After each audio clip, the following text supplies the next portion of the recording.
daigdig. Naroon, dito na naman tayo sa another episode ng ating vlog sa Badong Aratlis po. Pag-uusapan natin, ito po, no, yung pinangatawanan po ni Senator Amy Marcos, yung kanyang bonjing remarks, no. Marami po nagsasabi na ito po ay patungkol sa kanyang pinsan.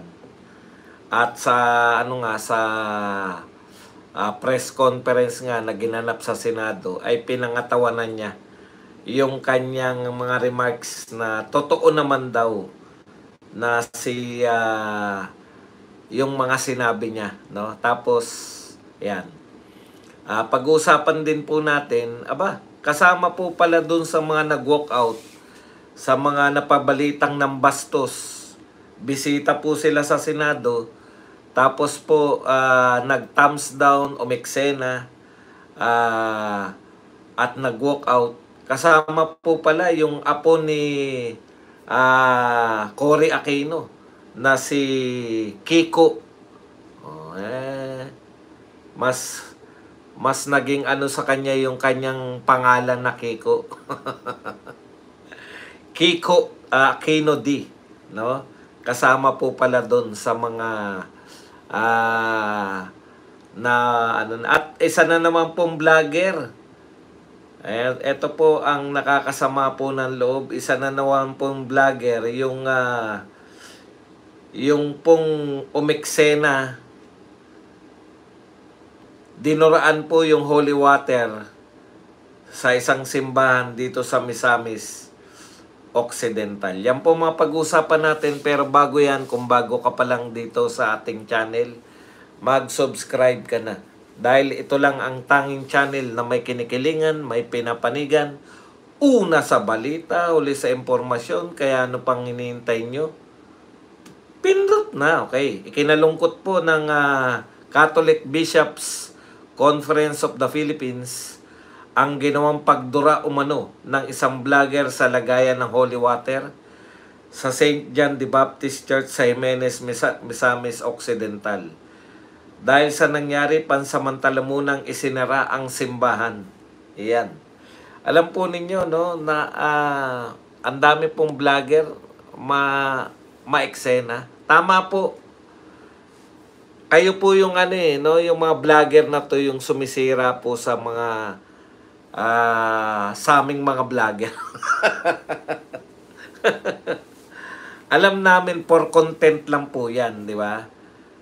Pwedeng hindi naman Katoliko talaga yan. Thank you very much muna kay Maria Luisa Bibal. Pwedeng yan po ay talagang for content lang, naisipan lang nila, hindi po nila naiisip yung paggalang, no, sa mga maring, di ko alam, malamang Katoliko rin po yan. Mga Katoliko lang, no. Alam nyo po, no, sa ibang relihiyon nyo gawin yan. Ewan ko lang kung ano mangyari sa inyo. Ibig ko sabihin, galangan lang po yan, no. Tama naman, yan ang problema minsan. Yan po talaga problema ng mga vlogger, lalo na po kung ang vlog ninyo. Kasi at least kahit papano, eto pong sa amin, continuous po to, hindi na kami mag-iisip ano yung aming iba-vlog bukas. Na ko yan na naranasan ko po yan kasi nagba-branch out ako ng ibang channel na ibang vlog naman. Nakita ko po yung hirap din talaga ang kalagayan. Halimbawa po yung mga nagpapatawa. Mapapansin nyo na lang, biglang mawawala na lang po yung mga nagpapatawa kasi naubusan na sila eh. Alam nyo yun, hindi naman po obra. Kami pong mga political vloggers ay medyo swerte po. Kumbaga, kasi hindi po naubusan ng balita. Di po ba? Ako, inuunawa ko rin eh. Kasi ang hirap po talaga. Halimbawa, meron akong yung travel vlog na hindi ang kailangan po kasi sa YouTube o maging sa iba po, ang kinakailangan po kasi dyan, yung consistent ka na pag-upload, consistent ka na nagla-live, yun po yun eh. Yan po, no? Napakaswerte namin kasi at least sustainable yung aming content. Tama po yun. Hanggat may binabalita ang TV Patrol, may binabalita ang 24 oras, meron po kaming pwedeng ibalita. Yun po yun eh. Kaya, at least kahit papano, minsan lang medyo matumal lang yung views. Pero babalik din yan dahil may maganda rin pong balita eh. Unlike po sa kanila, nare-realize ko rin eh, lagi po sila nag-iisip, ano pa yung i-content natin. Kaya po may mga artista po na hindi tumatagal eh. 'Di ba? Marami po nagtangka. Kaya po ito, napakatindi na po, no? Yung mga henyo na lang po yung content yung ganyan, yung iba-iba. Kaya bilib na bilib ako sa mga nagtagal sila, Kong TV, si Kong TV. Si Kong TV lang yung naalala ko nagtagal eh. Kasi gagamit ka talaga yung mga prank, putya, lumalala na, may nagprank pa na ng hold up eh, di ba? Iba po talaga, mahirapan po talaga. Mahirap po talaga na na maging sustainable yung content nila kasi always dapat may maiisip kang patawa, always dapat may maiisip kang prank. Imposible naman yun. Kaya nga, sabi ko, totoo ba to na nagugulat pa sila na pinaprank sila? Yung mag-asawang, may napapanood pa ako dati yung mag-asawa na pangit yung lalaki. Tapos hindi, nagmumukhang maganda yung babae. Alam niya, yung tambalan na yun. Ang style nila, prank. Pinaprank nung lalaki yung babae pinaprank yung lalaki. Sabi ko, talaga? Hindi nyo pa rin alam na pinaprank niya kayo ng isa't isa. Hindi ako makapaniwala na hanggang ngayon pinaprank pa rin nila isa't isa eh. Sa madaling salita po, mahirap talaga, no? Mahirap talaga.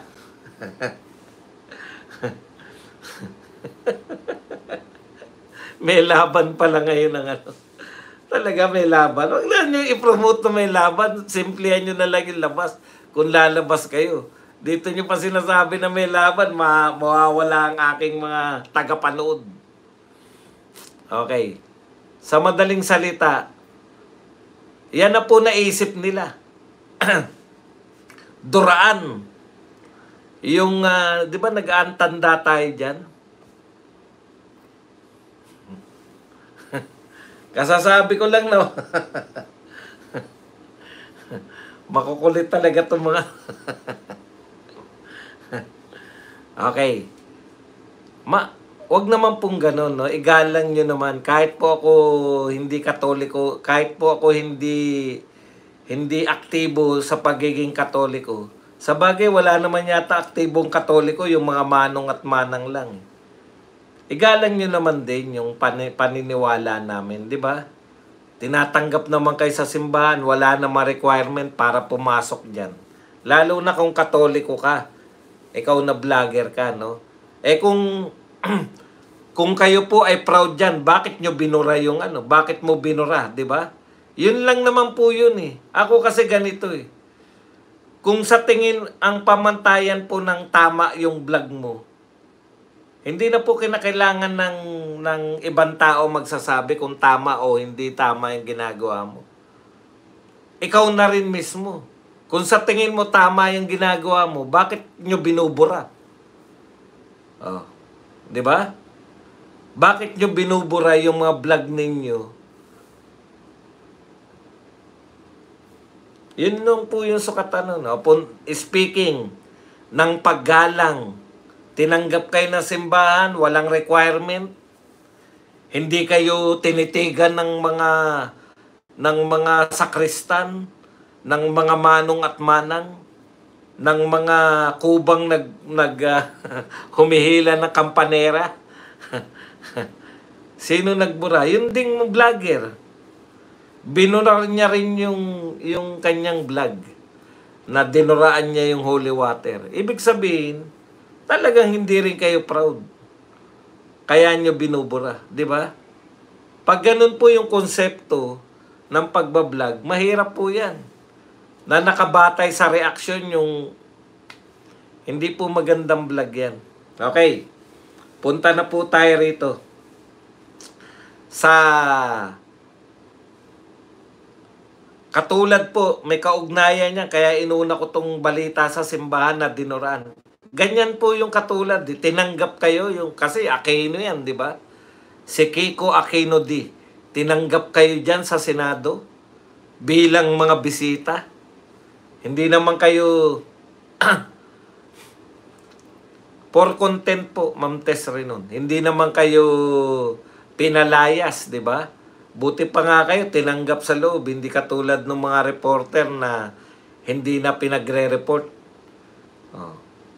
Bilang bisita kayo ng Senado, dapat ginalang nyo naman yung Senado. Kaya kayo nag-walk out, pero bago sila nag-walk out, may mga nag-thumbs down pa. Lahat pala sila nag-thumbs down muna. Eksena po yun eh. Di ba? Kaya lang nakakahiya po. Nakakahiya po sa nag-imbita sa inyo. Oh. Kaya tignan po ninyo yung ginawa ninyo na habang nagsisession umiksena kayo na thumbs down, wala ba kayong ideya? Akala ninyo talagang mananalo yung 4 sa 19? Akala ninyo yung 4 lang yung pumirma na ituloy yung impeachment at hindi na nadagdagan, sa akala ninyo sila yung mananalo? Oh, yan po, totoo po yan. Kami po, nakita nyo naman yung mga kutis nung mga nagganon. Kami po siguro, mapasok lang ako dyan sa Senado, tuwan-tuwa na ako eh. Bilang bisita ng kahit sino, igagalang ko talaga yung rules. Kasi bahay yan eh, parang tinanggap ka sa bahay. Di ba? Oh, ano bang gagawin mo pag ikaw bisita ka ng may bahay? Halimbawa, pumunta ka sa bahay. May binisita ka, tinanggap ka naman na maayos, pinamerienda ka pa. Tapos, guguluhin mo yung sesyon sa pamamagitan ng eksena. Yan yung problema nitong mga dilawan na nire-represent nitong mga Aquino na to. Ang tagal nyo ng salok sa Pilipinas. Sa totoo lang, ang dami nilang masyadong tanong ko lang po, nakailang Aquino na ba tayo na presidente? Bakit lahat ng iniisip ninyo, hindi nyo ginawa nung panahon na kayo nanungkulan? May Cory Aquino na. Meron pang Benigno Aquino, Noynoy III. Bukod pa dyan, may mga kaalyado pa kayo. Si Fidel Ramos, in-endorse ni Cory. Ang daming na pong beses na kayo nanungkulan, pero yung mga gusto ninyong mangyari sa Pilipinas, wala pa rin naman kayo nangyari. Hindi pa rin naman yun napatupad. Yung mga sinasabi nyong taong bayan, mas lugmok pa nga yung taong bayan. Wala naman kayo nalutas na problema ng taong bayan na sinasabi nyo ngayon. Di ba? Okay. Boss Badong, si Tatay Nick po ito from Toronto, Canada. Konting pangkapilang po para pagising. Yeah. Mukha ba akong inaantok? Tatay Nick, thank you very much sa $5 mula sa Canada.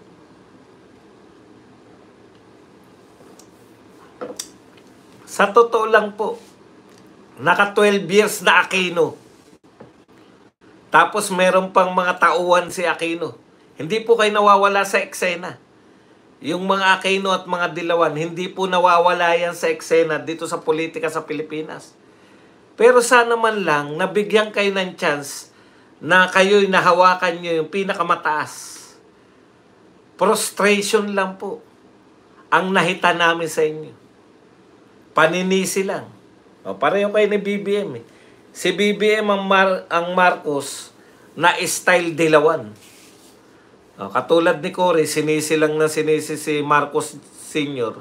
Ito naman si Pinoy, 6 na taon na sinisi si GMA. Si BBM naman, 3 taon na, sisi lang. Wala naman po kami nahita nung kayo nanungkulan.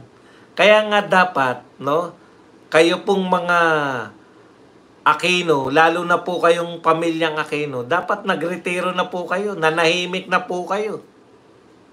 Ano ipopropose nyo na hindi nyo nagawa nung kayo'y nanungkulan? Ano ang gusto ninyong mangyari sa Pilipinas? Bakit hindi nyo ginawa nung kayo'y nakaupo? Di ba napaka-practical? Samantalang si Tatay Digong, 6 na taon lang, bitin kami lahat. Kaya nga gusto namin ng continuation eh. Dahil bitin pa kami sa 6 na taon ni Duterte. Yun nga lang, yung nagsabi po na itutuloy niya, may iba palang plano sa buhay. Iba pala yung gustong ano. Kaya po, kayo yung mga desente. Pero sa bahay ng may bahay, nang gulo kayo. Ang ganda ng diskusyon eh. Kami nanonood lang sa feed ng Senate. Pero nagagandahan kami sa debate. Siguro sila, habang nakikinig kay Marcoleta, para silang sinusunog. Yung mga kaluluwa nila yung mga kaluluwa nila hindi mapakali. O, yan po yung mga desente. Pero sa katotohanan, sila ang bastos. Yung mga palamura, sila po ang tunay na may nagawa sa Pilipinas. Kasi kaya nga sila napapamura.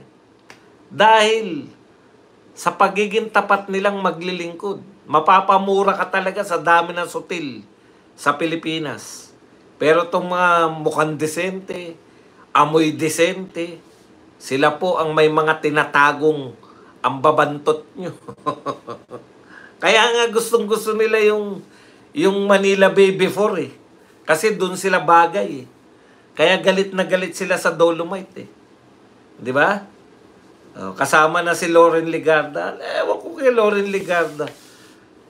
Anong pumasok sa isip mo para kontrahin mo? Amoy desente, mukhang desente. Talagang mayaman kayo na talagang pang-desente. Pero ang babantot nyo. Pumunta kayo sa bahay, nang gulo kayo. Subukan nyo pumunta sa mga lugar na tinanggap kayo ng may ng may bahay tapos manggugulo kayo. Ewan kung makalabas kayo. Sa mga lugar ng mahihirap, alam mo mga lugar ng mahihirap talagang tatanggapin kayo niyan pag maganda pinakita nyo. Pero kung babastusin nyo sila, baka hindi na kayo makalabas sa looban. Okay, punta na po tayo rito sa iba pang balita.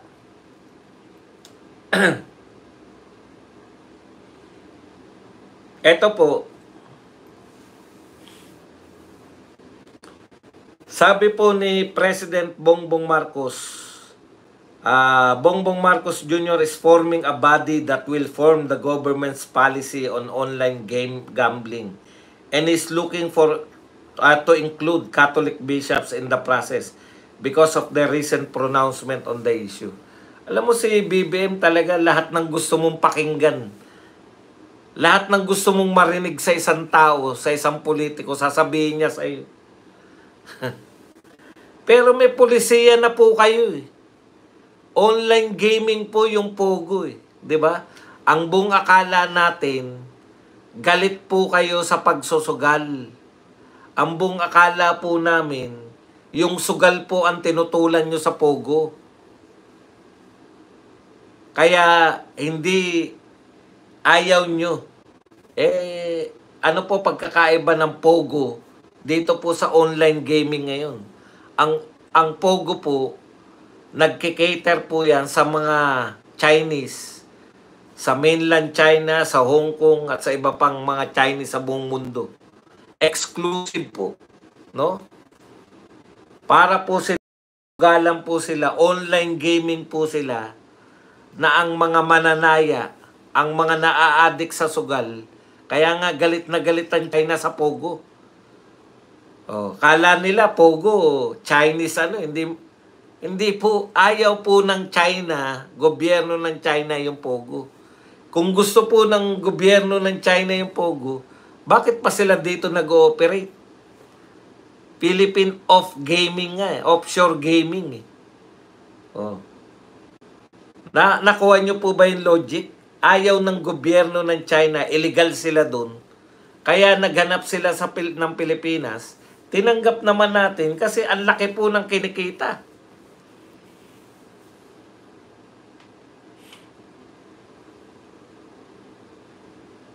Meron ba nagbarilan na estudyante? Saan yan? Okay.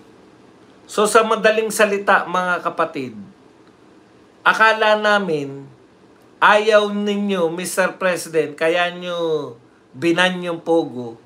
Ayaw ninyo ng nagmamatuwid kayo. Ayaw nyo ng sugal. Ayaw nyo ng online gaming. Yung pala, ayaw lang nila na ang nagsusugal, mga taga-ibang bansa. Ang gusto pala ng gobyernong to, yung mismong nagsusugal, kala ko nagbari lang mga estudyante, kasintahan pala yung binari. Mismo yung sugal, yung nagsusugal, online gaming na mismong ang nagsusugal mga Pilipino. Ang tagal naman po ng pag-aaral na ginagawa nyo. Hindi pa ba sapat na marami ng buhay ang nasira? Hindi pa ba sapat na marami na pong pamilyang nawasak?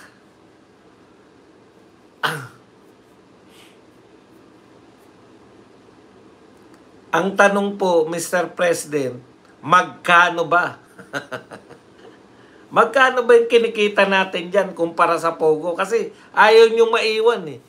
Ito po, yung Pogo po, magkano kumikita tayo sa Pogo, hindi yung mga Pilipino po ang ating mga mananaya. Pero ito po, online gaming sa Pilipinas, kumikita rin kayo. Kaya lang, Pilipino po natin, mga Pilipino, mga maliliit po. Okay lang po yung mga mayayaman na magumon sa yung dati pong setup. No? Sa dating setup po.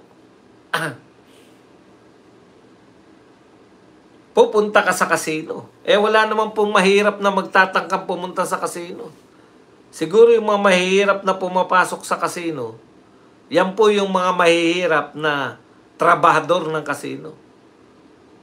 Kadalasan po, siguro mahigit 90% ng nagsusugal sa casino ay mga munyaman. Hindi pa ba kayo natutuwa na tayo po ang may pinakamaraming casino? Sa bagay, kung wala tayong pinagkikitaan kundi sugal, talagang kapit ano na po talaga yan. Kapit, ayan no, pinapakita po ito sa si Aquino D. May something din itsura nitong Aquino D na to. Total na uuso yung mga bonjing.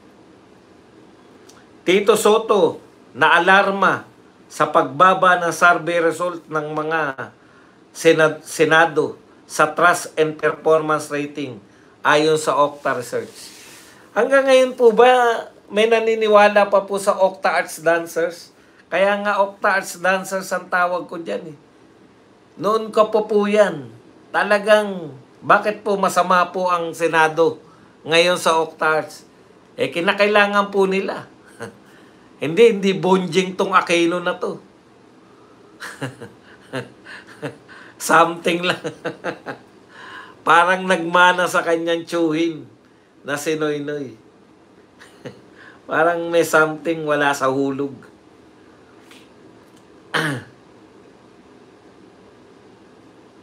Ayan, no? Okay. Bakit po kayo nag-walk out? Bakit kayo nag-walk out? Eksena, di ba? Para ma-interview kayo. Kasi kung hindi naman sila nag-walk out, wala po mag-interview sa kanila. Kung pinatapos sila at umuwi sila ng isa lang po sila. Planado na nila yan. Plinano nila yan na mag-walk out sabay-sabay, magta-thumbs down. Okay lang sana kung sa labas meron silang supporter eh. Ang taong bayan, kayo-kayo na din. Napaka-onti lang nila. Wala pa pong 10. Yung lumabas mula sa Senado, sila na din yung siyempre, interviewin sila ng mga sabik na yung mga sabik na reporter. Bakit hindi mo interviewin? Aquino yan. Talagang batcher na yan. No? Tignan, bilangin natin. 2, 4, 6, 8, 10, 12. 2, 4, 6, 8. Mga 15 piraso. Yun na yun. Kaya tangi lang masasabi natin, peste talaga kayong mga dilawan. Lalo na kayong mga Aquino. 12 years kayo namuno, meron pang pamumuno si Fidel Ramos, tapos ganyan kayo. O, bisita ba ni Risa yan? Sa bagay, akbayan, no? O, pare-pareho eh. Mismo yung binisita nila, ang binastos nila. Okay, punta na po tayo rito sa mainit-init pa. Kapapasok pa lang. Hala, this page does not exist. Malupit talaga ito.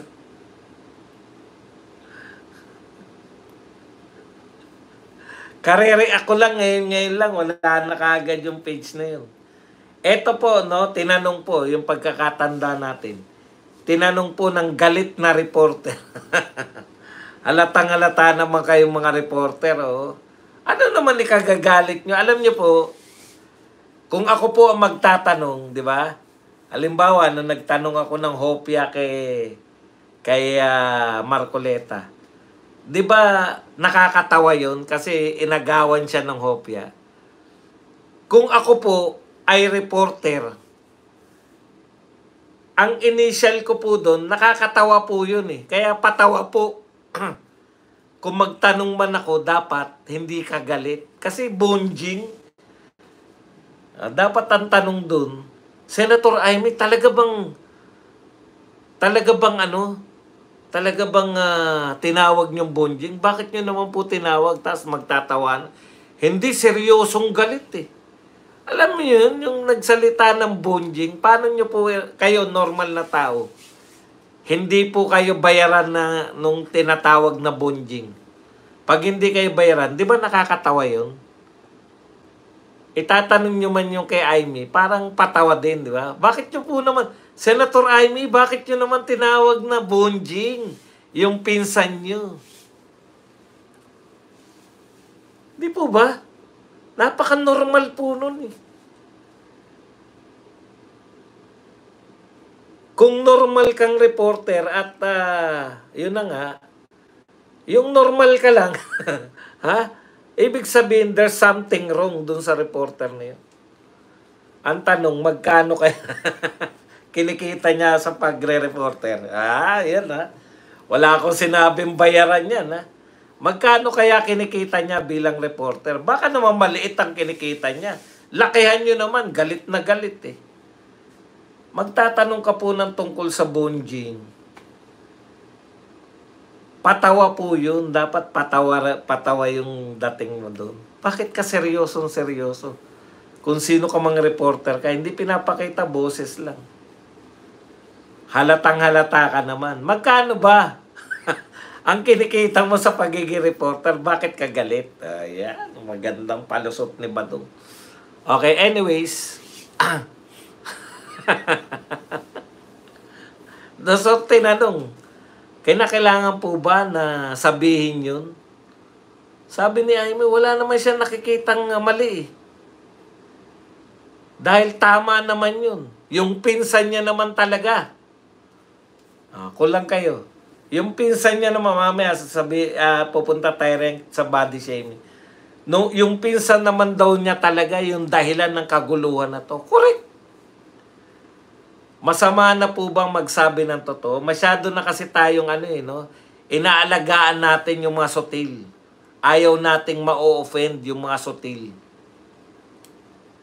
Dito muna tayo sa katotohanan. Totoo naman eh.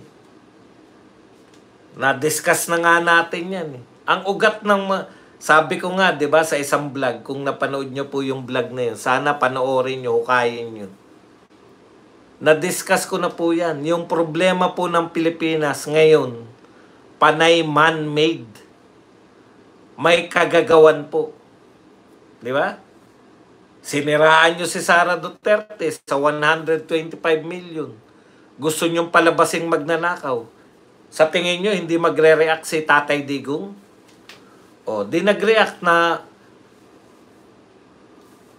real to kayo na may bangag tayong Pangulo. Kay Tatay Digong galing yun.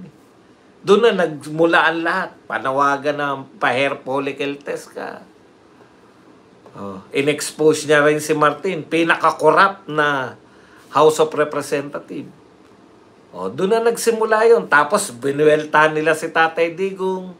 Sari-sari, Quadcom, Tricom, iba pa yung... Kaya totoo naman.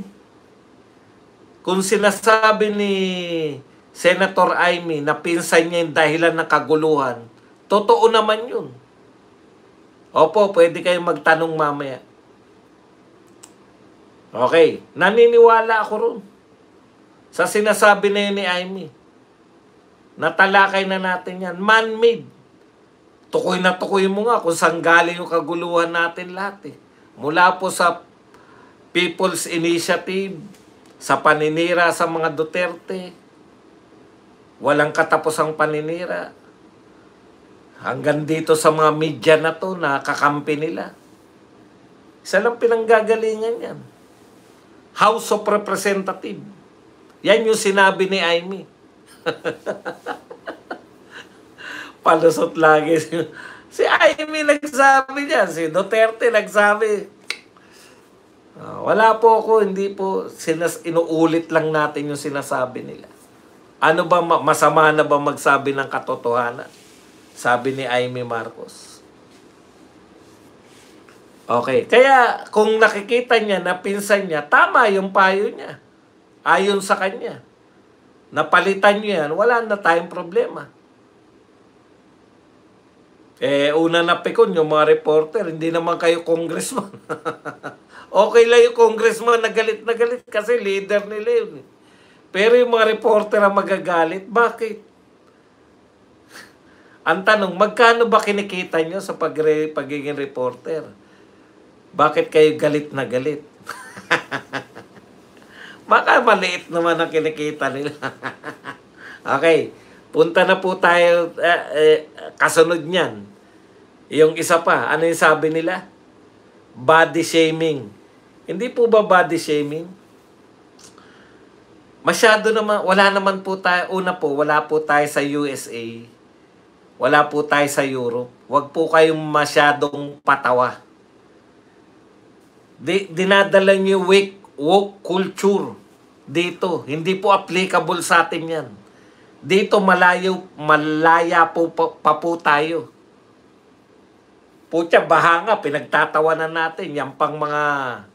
Lahat po sa Pilipino, pinagtatawanan natin. At ang pagpapatawa natin, katanggap-tanggap yan. Pag may bukol ka rito, ang palaya mo bukol. Si Congressman Percy, dahil nakatabingi, anong palayaw niya sa atin? Tabi. Grabe, napaka-special.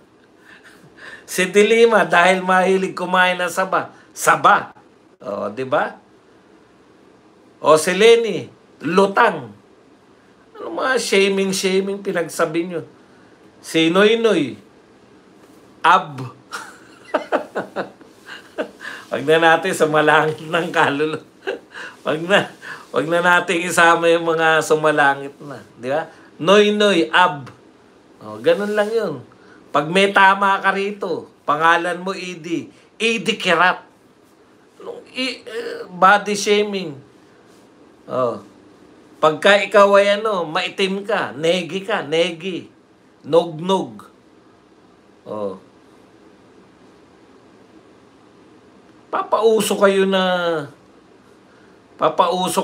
mga body shaming, wala namang, ano ngayon kung body shaming?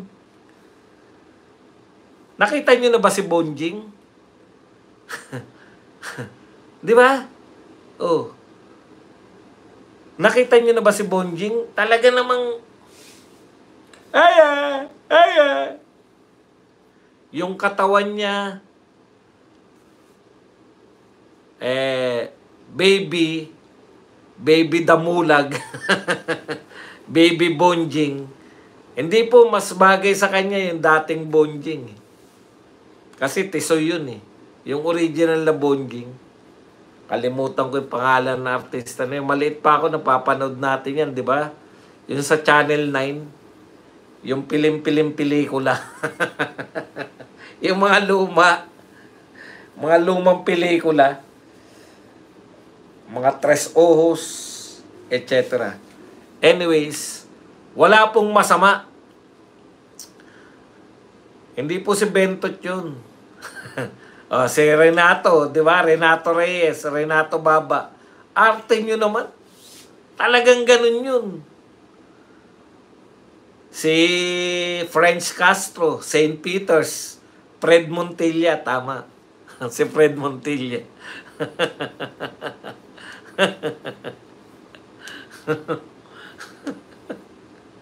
Si Pastor Dila, oh. Hindi po uso sa atin yan. Kaya nga tayo survivor eh. Kung akala nyo ba magsosurvive yung mga katulad ni BBM kung seryoso tayo lahat?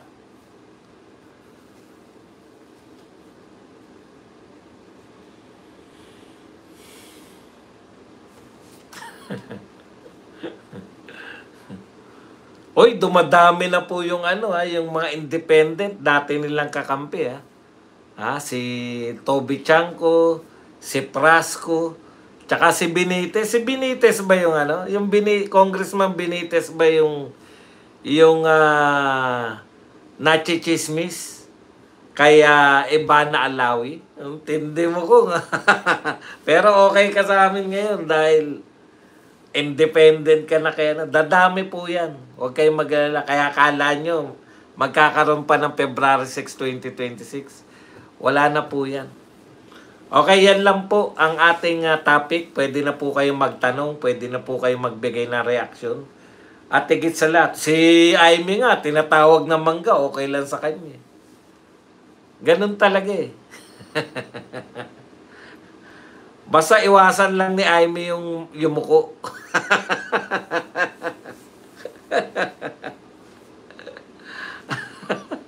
Anong tawag pag yumuko si Aimee? Suicide.